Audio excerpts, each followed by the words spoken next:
Just গতকালকেই US এর visa বন্ডের তালিকাটা এক্সটেনশন করা হয়েছে, বাংলাদেশের নামও অন্তর্ভুক্ত করা হয়েছে।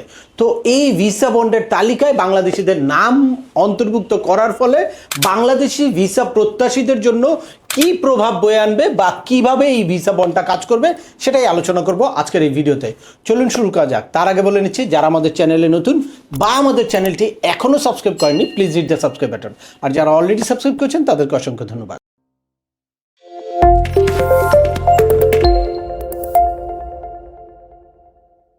Welcome back. আপনাদের সাথে আছে আমি সিমনুল বাহার। আমাদের এই চ্যানেলে ইউএসএ ভিজিট, পড়াশোনা, ওয়ার্ক পারমিট এবং মাইগ্রেশন সংক্রান্ত বেশ কিছু আপডেটেড ইনফরমেশন আছে। আপনারা যারা যেই টপিক্সে ইন্টারেস্টেড দয়া করে ওই রিলেটেড সকল ভিডিওগুলো দেখবেন। এরপর ছোটোখাটো প্রশ্ন থাকলে ভিডিওর নিচে কমেন্টস করবেন। আর তারপরেও একান্ত কোনো ব্যক্তিগত পরামর্শ বা আমাদের কোনো সার্ভিস নিতে চাইলে ডিসক্রিপশনে থাকা হোয়াটসঅ্যাপ নাম্বারে অ্যাপয়েন্টমেন্ট বুক করে সরাসরি যোগাযোগ করতে পারেন। অ্যাট দ্য সেম টাইম আমাদেরকে ইমেল করতে পারেন এবং আমাদের ইউটিউব, ফেসবুক ও ওয়েবসাইটগুলো ফলো করে সবসময় আমাদের সাথে যুক্ত থাকতে পারেন। এনিওয়ে, চলে আসে আজকের মূল আলোচনায়।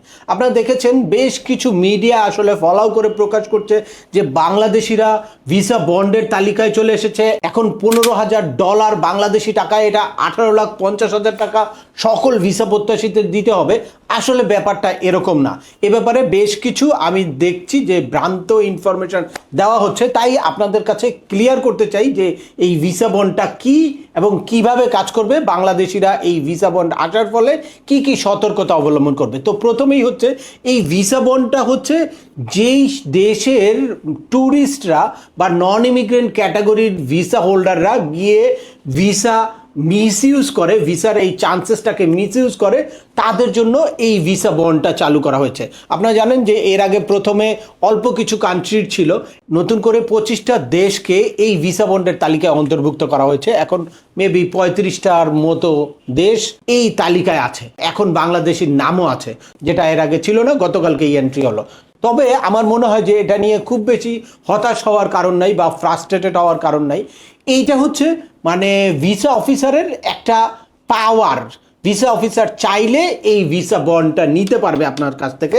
তো এটার কিছু পজিটিভ দিকও আছে। আমার কাছে মনে হয় যে যাদের অনেক সিরিয়াসলি, যেমন এই গতকালকেও আমার এরকম একজন অ্যাপ্লিকেন্ট ছিল যার বাবা একদম মৃত্যুসজ্জায়, তাকে দেখতে যাবে কিন্তু তাকে ভিসা দেওয়া হয় নাই। তো যদি এই ভিসা বন্ডটা বাংলাদেশিদের জন্য চালু থাকতো তাহলে সে কিন্তু ভিসা বন্ড দিয়ে তারপরে কিন্তু ইউএসএতে যেতে পারতো বা এই ভিসাটা নিতে পারতো। যেহেতু ভিসা বন্ডটা চালু নেই আর বাংলাদেশিরা যেহেতু রিস্ক জোনে আছে, বাংলাদেশিরা হিউজ পরিমাণে ভিসার মিসইউজ করে, দ্যাটস ওয়াই সে কিন্তু যেতে পারলো না বা তার ভিসাটা গ্রান্ট করলো না, যে সেও মনে হয় মিসগাইড করবে বা মিসইউজ করবে। এরকম ধারণা থেকে, এরকম ডাউট থাকার কারণে কনসুলার অফিসার চাইলেও তাকে ভিসা দিতে পারলো না। যখন ভিসা বন্ডটা কার্যকর হয়ে যাবে তখন যদি ভিসা অফিসারের ডাউট থাকে তাহলে ভিসা অফিসার তাকে একটা বন্ড দিয়ে তারপর ভিসা নেওয়ার জন্য এইসব মানে গুরুত্বপূর্ণ প্রয়োজনে যাদের যেতে হবে তখন তাদেরকে একটা বন্ড অফার করতে পারে।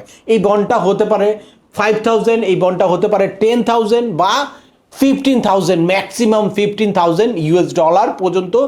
এই ইউএস এমবাসির যেই কনসুলার অফিসার দায়িত্ব থাকবে সে আপনাকে এই চার্জটা করতে পারে।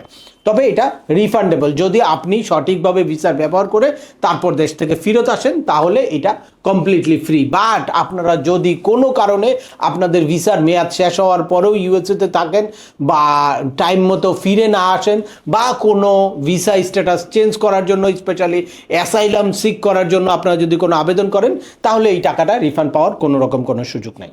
বাংলাদেশিদের জন্য এই নিয়মটা কার্যকর হবে 21শে জানুয়ারি 2026, অর্থাৎ এই মাসের জানুয়ারির 21 তারিখ থেকে এই নিয়মটা বাংলাদেশিদের জন্য কার্যকর হবে। তবে আগে থেকেই কারো কোনো ফি পেমেন্ট করার বা কারো কোনো ডিপোজিট করার, আমাদের অনেক এজেন্সি আছে আপনাদেরকে মিসগাইড করতে পারে কোথাও যে ফি ডিপোজিট করতে হবে, এরকম না।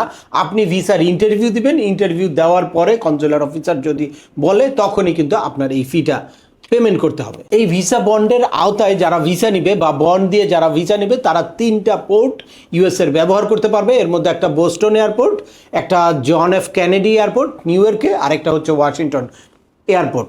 তো এই 3টা এয়ারপোর্ট ইউজ করতে পারবে, এর বাইরে কোনো এয়ারপোর্ট ইউজ করতে পারবে না। আর এই ভিসা বন্ডের তালিকায় যেই দেশগুলো আছে, বাংলাদেশ, ভুটান, নেপাল, নাইজেরিয়া, কিউবা সহ আরও বেশ কিছু দেশ আছে। আমাদের ওয়েবসাইটে গিয়ে আপনারা ডিটেলস দেখতে পারেন। ওয়েবসাইটের লিঙ্কটা বা স্ক্রিনশটটা আমরা এখানে দেখিয়ে দিচ্ছি। ওয়েবসাইটে গিয়ে তারপর আপনারা ডিটেলস ইনফরমেশন দেখতে পারেন। এখন আসছি যে এই ভিসা বন্ড আসার কারণে আপনাদের কি করণীয় বা কি প্রভাব পড়বে। ভিসা বন্ড আসার কারণে আপনাদের আরও সতর্কতার সাথে ভিসা আবেদনটা করতে হবে বা ইন্টারভিউর প্রিপারেশনটা নিতে হবে। কারণ কনজুলার অফিসার যদি এখনও মনে করে যে আপনাকে কোনো রকম কোনো বন্ড ছাড়া ভিসা দিবে, তাহলে তারা কিন্তু বন্ড ছাড়াও আপনাকে ভিসা দিতে পারে। এইটা একটা অপশনাল, এটা পরীক্ষামূলক একটা প্রকল্প বা পাইলট প্রজেক্ট বলতে পারেন, যেখানে তারা চাচ্ছে যে সারা ওয়ার্ল্ডের যারা ট্যুরিস্ট বা যে কোনো প্রয়োজনে যাতে ইউএসএ ভিজিট করতে পারে, সে কারণে বিভিন্ন বন্ড তৈরি করে বা বিভিন্ন সিস্টেম ডেভেলপ করে ট্রাম্প প্রশাসন কিন্তু চাচ্ছে যে তাদেরকে ভিসা দেওয়ার জন্য।